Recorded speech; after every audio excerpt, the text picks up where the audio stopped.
Welcome to the Transform Tomorrow Today podcast, a series dedicated to the complex and exciting world of change in organizations.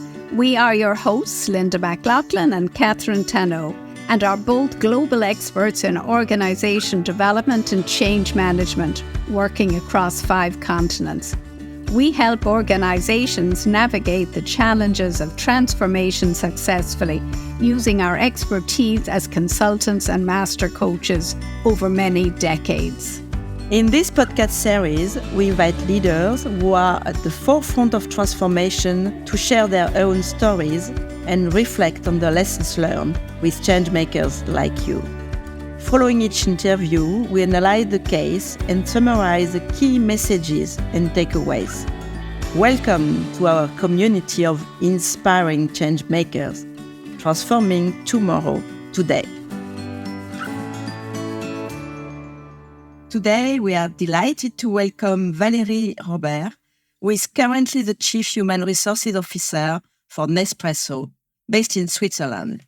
In her career, she worked in fast-moving consumer goods industry and in pharmaceuticals with multinationals such as P&G and Nestlé. She worked also in family business and private equity. As a strategic leader, Valerie led several broad-scale transformations globally. Valerie showed also in all these transformation projects a strong results orientation, accelerating the level of performance for the business, the teams, and the employees. Being an ICF credentialed coach at professional level helped her integrate human dynamics into change management. She also transformed this practical knowledge in an academic work with a research topic on how to create a coaching culture that lasts. Leveraging P&G as a case study, she is now holding proudly a doctorate in business administration. Last but not least, Valerie is highly engaged in non-profit activities, currently serving in the board of the International Red Cross Committee. This is a very impressive path, and we deeply appreciate to have the honor to host Valerie today. A warm welcome, Valerie, in our TTT podcast series. Thank you very much for welcoming me. The honor is mine. You're making me blush, and I'm looking forward to the conversation we're going to have together. Thank you. Wonderful to have you with us, Valerie. And of course, we all know the Nespresso brand as they have truly reimagined the art of coffee making and drinking. But a few words about Nespresso as a company. Headquartered in Lausanne, it has a presence in 81 countries with over 13,000 employees worldwide. There are 802 boutiques in 513 cities in 76 countries. Nespresso has an impressive track record as a sustainable company, with 100,000 collection points and a 32% recycling rate. As a Nestlé flagship brand since 1986, it reported revenues of €6.57 billion in 2023. Last year, Nespresso successfully launched its paper capsules in France and Switzerland, which took 3 years to develop. What a wonderful track record, Valerie. So, to begin with, how would you describe the Nespresso culture and what are the key drivers now for its evolution? Nespresso is a relatively young company. So I would say our culture is very entrepreneurial. It is similar to kind of a startup that has grown. And now we're at a stage where we need to get to the next level and move from a startup at scale. And that's where we are today in our evolution. And what's driving that? Well, if you look at our history, you were saying we're a 6 billion business. We are really, truly global. We have a diverse business because we have an out-of-home business and then an in-home business. And then we sell machine, but also we sell the coffee and the pods. And we have 2 types of machine and pods. So we have really, really grown. And as we were working on our strategic agenda, with our previous CEO, because we've just changed CEO, that was 5 years ago, we thought that the strategic agenda and the culture should be completely connected. And that's how we have, for the moment, evolved the culture, is really in line with the business and the strategic agenda. And it is important to really understand what are the drivers of the business result. And the business result, they are driven by the behaviors. And so we have started to focus on the behaviors. What are the behaviors that we want to see more of? And we identified 4 behaviors that we want to see more of. One was we innovate. One was we inspire. One was we act. And the last one was we care. And if you think about innovate, it's about the DNA of our organization and our culture. We inspire is about creating wow moment for our customers. We care is we care for the planet, we care for the employees, with the farmers. And then we act at the time where we were looking at the strategic agenda. We wanted to create an environment where they were continuing to have speed, where we wanted to be able to empower the organization and ensure the decisions are made at the right level in the organization. So that was what we started to do as we worked on the culture, and we wanted to shape the culture. And that's why we focus on those behaviors. Wonderful. We'll come back to that in a minute. But at the start there, you said that the Nespresso culture was very much entrepreneurial. So how do these behaviors affect that? I would say if I were to pick one, where I would pick We Act. We Act is about being entrepreneurial. It's about being able to make decisions at the right level in the organization with speed. It's about agility. So this is at the core of our DNA. And now we needed to do it at scale. So one of the things that we need to understand is who are the right people in the organization to make the decision? How do you delegate? How do you ensure that you make choices? Because I think with an entrepreneurial environment, if you have a small size, it's easier. The ways of working are more natural. And then when you have a broader organization, you need to ensure that you help people better understand how they can make a difference. And that's where We Act, for instance, as a behavior makes sense. I truly find very inspiring the idea of connecting the strategic agenda with the culture. And you mentioned that now you need to do it at scale. So how will you start the process, or did you start the process? And what are the key elements you are considering to put that in place and manage to do it at scale? So originally, we had not spent time on the culture. And when we did our strategic agenda 4 years ago, we decided that we wanted to be much more proactive in identifying those behaviors, the one I shared with you earlier on. And it was during COVID times. So we were all at home. And we wanted to create a platform for people to share with us what they believe were the behaviors that were exhibited today and we needed to be exhibited more in the future.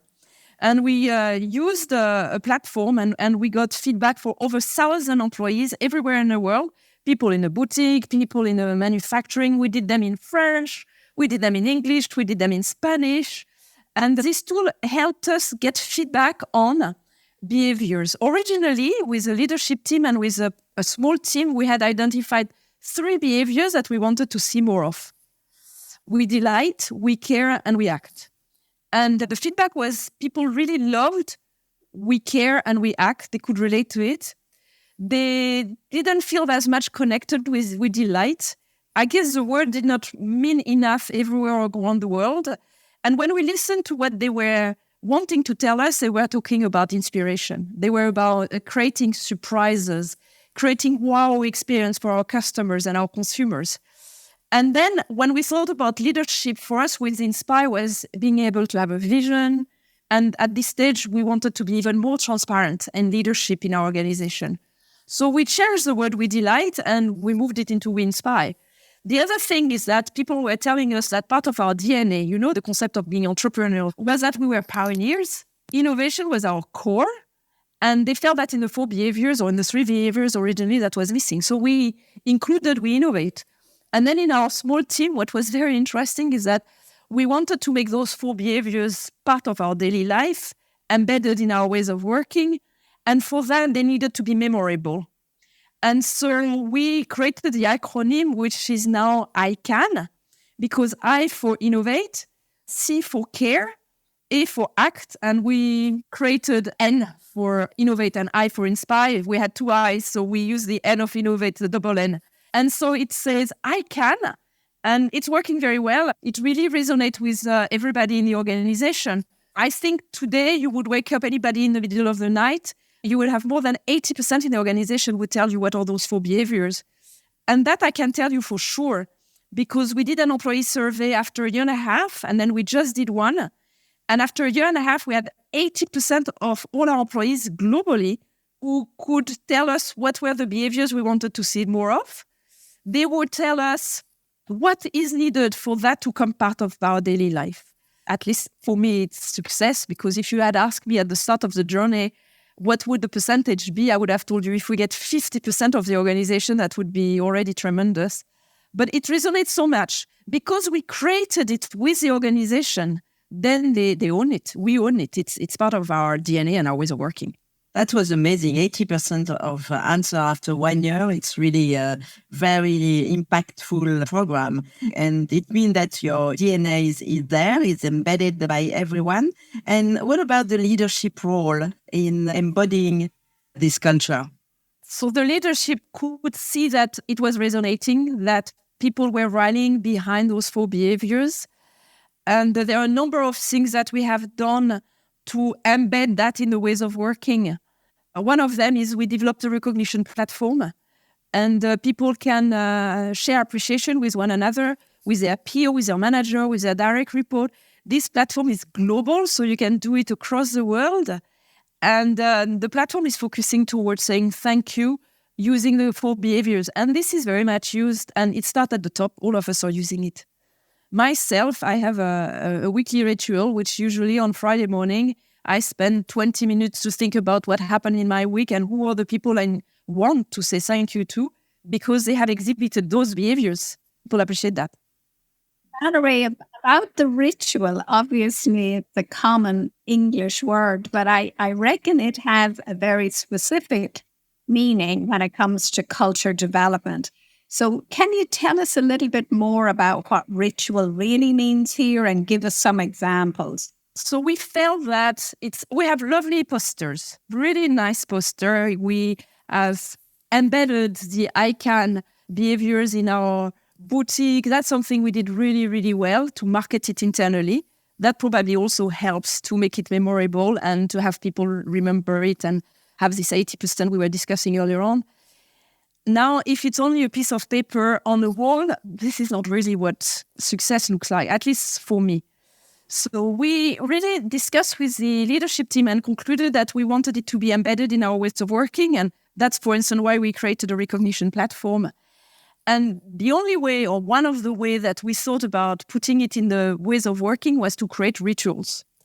And as we launch those 4 behaviors and deploy them globally, we organize workshops at a local level, at a team level, and encourage every team to have their own rituals and whatever the ritual would be, so that it's really part of our ways of working. And I think that's what the ritual is. And also that it can last over time, because if it's just a one-off, forget about it. It's not going to be impactful.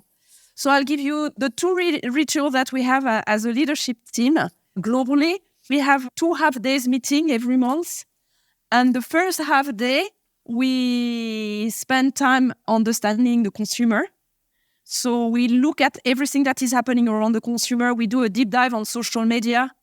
And we also look at the customer complaints. And we start all our meetings with that. Why? Because we believe that is part of we care. We believe that's part of we act, because that makes it come to life. And we find that very inspirational for us, very inspirational. And then on the second day, we test all together coffees. So we have an expert and then we learn together about coffee. And this is becoming a ritual, and coffee really is at the core of what we do, to a point that at COVID, we were sending coffee sleeves to individuals at home so that we continue the rituals and we can all separately, but taste coffees. We really have had those 2 rituals, and we've had them for the last 4 years. It's fun as well. It's something that we do at a team level. In my HR team, one of the rituals we had is every month we were connecting together and we were trying to have externally focus. So we were using the opportunity to read a book or a chapter in a book, and then we were discussing the chapter of the book. Because that was something that they felt, the team decided it was one way to get inspiration, and that's what they decided to do, and we did it together. I love those examples, Valerie, that you're doing at the leadership team level. And I think most employees would love that connection to coffee because most of us are mad about coffee. But in the context of Nespresso being such a multicultural organization right around the world present, how were you able to bring these behaviors and rituals down into the different aspects of diversity, for instance? So because we encourage every market and every team to own it, you will see that the ICANN material and communication, we call them assets, they have gone everywhere. But then you have some little tweak here and there. In Brazil, in the boutique, they have done a lot of work on disability. And one of the work that they have done is about being inclusive for people that have got some disability. So for instance, they have transformed our global asset, built on them, and included sign language. It's great. It's super built. And it's another way to show that we care. Definitely. In other places, in the US and now in Netherlands, they have regular ICANN awards. That's what we're going to do next. At the end of the year, we are going to ask every market to come with one of their best example about embedding ICANN in their ways of working and what are the rituals. And we're going to share them because we can learn from one another and reward the one that we believe are the best. So that's going to be fun. That's really amazing.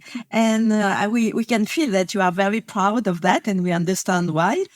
Is there any lessons you have learned so far?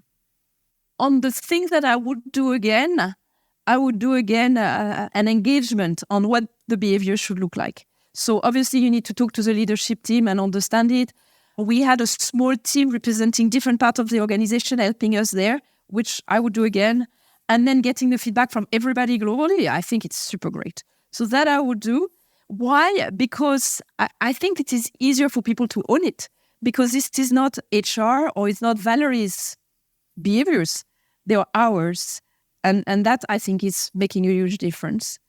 The challenges we are faced with is finding the right balance for encouraging people to use them and not putting them on every single thing that you do, because then after it is losing its relevance and its meaning. And when I discussed with our previous CEO, one of the things that for him was very, very important is to ensure that we were acting and not necessarily talking about it. And he wanted it to be reflected. And I think he's right. So it's finding this right balance, not always easy. And then for us, Nespresso, we belong to a broader organization. And sometimes people, I think they confuse behaviors and values. So when they think about culture, they think about values. And in fact, we on purpose focus on the behaviors. And we use the work done by O'Connor on Change the Culture, Change the Game, where he has this result pyramid. And he connects directly the result with the behaviors. The values are important, but they are at the bottom of the iceberg. And for us, the values are the ones that are the same for Nespresso and Nestlé, which is the values of respect. And it's not always easy for people to understand that. So that's one of my learning, how to be part of a bigger group, keep the values of the bigger group, connect with a bigger group, still have your own identity and your own DNA. And I think the behaviors help us do that. It is really very interesting what you said about being part of a bigger group and keeping your identity. I can imagine that your countries, you were mentioning Brazil or Netherlands or other countries, are feeling a bit the same, being a country within the global brand, which is Nespresso. And you mentioned also the impact on the results. Maybe it's a bit earlier, but did you already measure something on that? Yes, that was very interesting. We call it Nespresso and I. This is our employee survey. And on the first survey, after a year and a half, we were able to correlate the markets where there was a higher level of awareness, ownership of the ICANN behaviors and the business results. There was a direct correlation, which was very interesting. Great to have those metrics, Valerie. What's next for Nespresso? We have a new CEO in Nespresso. He started in July, and we had finished our strategic cycle. So we're currently looking at our new strategy, and we will have to understand and learn if those 4 behaviors are still fit for use or if they need to evolve. And today, if I were to say there is one that I would like to continue to work on, is we act. We want to continue to simplify our ways of working. And I think that maybe there where we are going to go, but we are going to listen to the organization. We're going to start doing interviews. And then maybe when we talk in 6 months' time, I tell you ICANN is still there. We believe it is relevant, but if you don't ask, you don't know. So let's do that. You should not change for the pleasure of changing, because there is some value of having a journey, but maybe we need to adapt and adjust, and that's what we will do. The other thing that you talk about, transform tomorrow, today, when you listen to our leadership, and here I mean people in leadership position in the market, one of the challenge we are all faced, and we spend a lot of time about working on that, is about the fact that you have to lead in time of uncertainty. And it's going to stay. I think we should all get out of denial. It's going to stay. The thing here is, how do I help a leader reconcile the different needs, the paradoxes that they are connected to? And we've used some work with IMD on helping people deal with these paradoxes and continue to build skills and experiences around the concept of ambidextrous leadership. So that may be something that we will see more of in the months to come. That I don't know, but we started the journey. And it's clear that today we need to be able to perform and transform. Just like you say, transform tomorrow, today. In our organization, this is what we see every day. I love it, Valerie. And what you mentioned about ambidextrous leadership or paradoxical leadership is really in my own research on leadership development. And I agree with you that it is probably the next stage and next step for leadership development in your organization, but in many organizations. And the perform and transform, of course, is really a good mantra for the future. So if you had one word to conclude or some advice for our change agents that are following us in this podcast series, what would be this? I would say be courageous, go for it. It's a journey. It's not perfect. But be choiceful. So we were choiceful. We decided that these are the 4 behaviors, and then we will embed it, and then we will focus on the ritual, and then measure progress. And adapt. It's a bit like perform and transform. You have to do it as well. And when you have a culture that you want to see evolving, I would do that. That would be one of my suggestions. The other one is find a way to engage all organization, everybody. And for me, it's people in boutique, it's people in the factories, it's people in the market. Whatever your environment is, it's going to be successful only if it resonates with everybody and people really own it. You create the condition for this to happen, and then be ready to let go, would be my 2 suggestions, I guess. Valerie, we want to thank you so much for sharing with us this powerful story about cultural transformation. It is a cultural transformation. It was not positioned as cultural transformation as such, but I think in the end, you transform the culture every single day. You evolve the culture every single day. So it was not a program as such. But in the end, the culture we have today is different than the one that we had maybe 3 months ago and clearly 4 years ago. I don't know what it will be in 4 years. We are figuring it out. We are transforming tomorrow, today, and that's what we're doing. So really, heartfelt thank you. The way you had combined this business innovation and company culture is really unique and very inspiring for other change makers. Thank you again, Valerie, and good luck for the future. Well, what another inspiring case study, Catherine. The first point that really struck me listening to Valerie is that business strategy has to connect directly with a culture strategy. She said that so clearly. And what's interesting about the Nespresso culture, that it's very entrepreneurial, very like a startup. And therefore, the culture and the kind of people and the kind of behaviors and competence they need have to reflect that.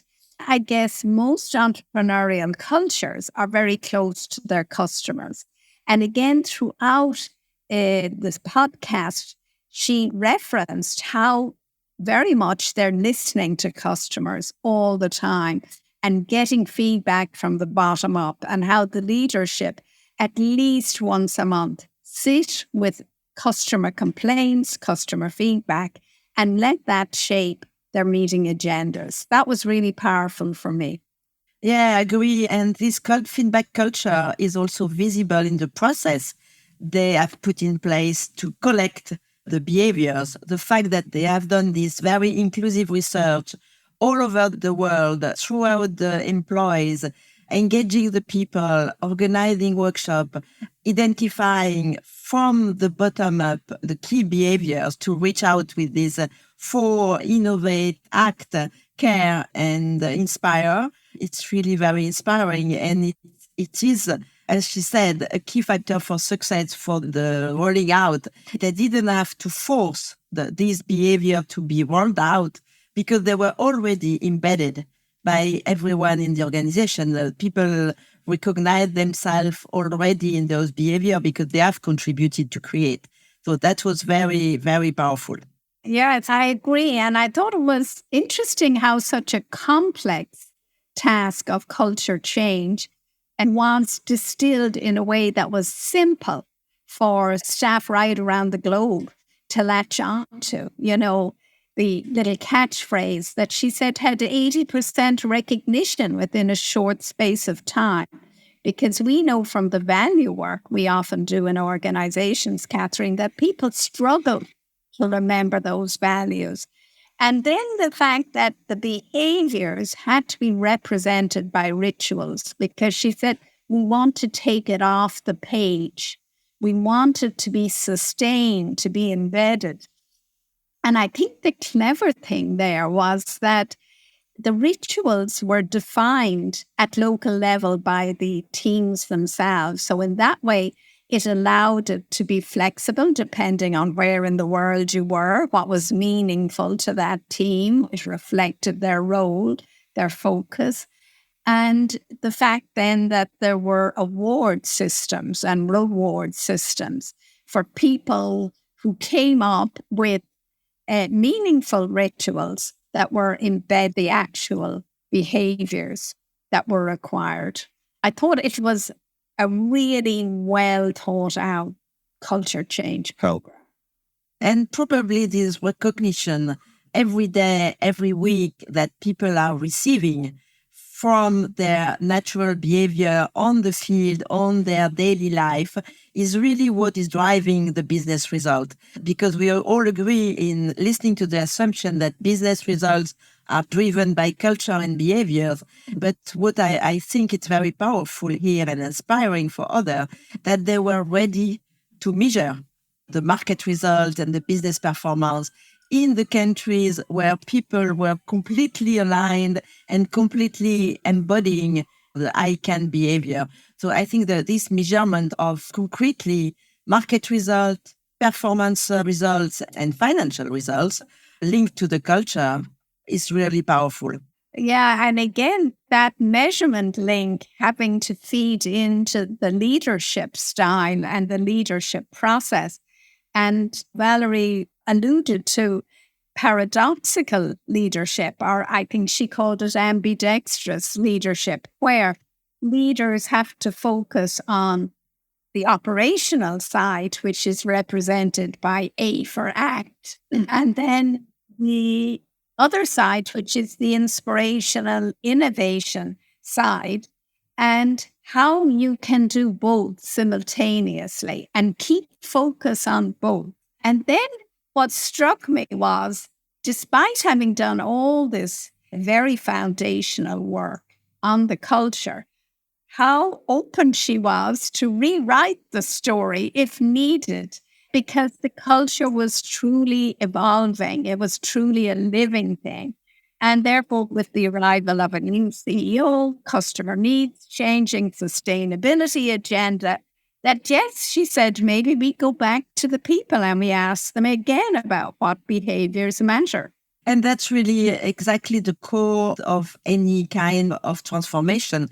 It's really the adaptive leadership who makes the difference, and the fact that leaders are ready to adapt constantly at uncertainty and new challenges. And those of sustainability and purpose-driven leadership are really key for the future. So they are writing the next page of the future for Nespresso. It's very inspiring.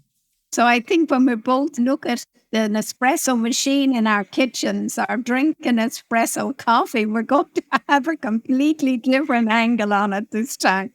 I hope it will be as inspiring for our listener that it has been for us. And we are wishing an inspired journey for the change makers of our community. Thanks for listening to Transform Tomorrow Today with your host, me, Catherine Dano, and Linda McLachlan. Again, our gratitude to our amazing guests for so generously sharing their transformation story. Please follow us on @transformtomorrowtoday.podcast and be sure to download our show notes and tips and strategies on our LinkedIn page @transform-tomorrow-today. Let's join together so we can transform tomorrow today.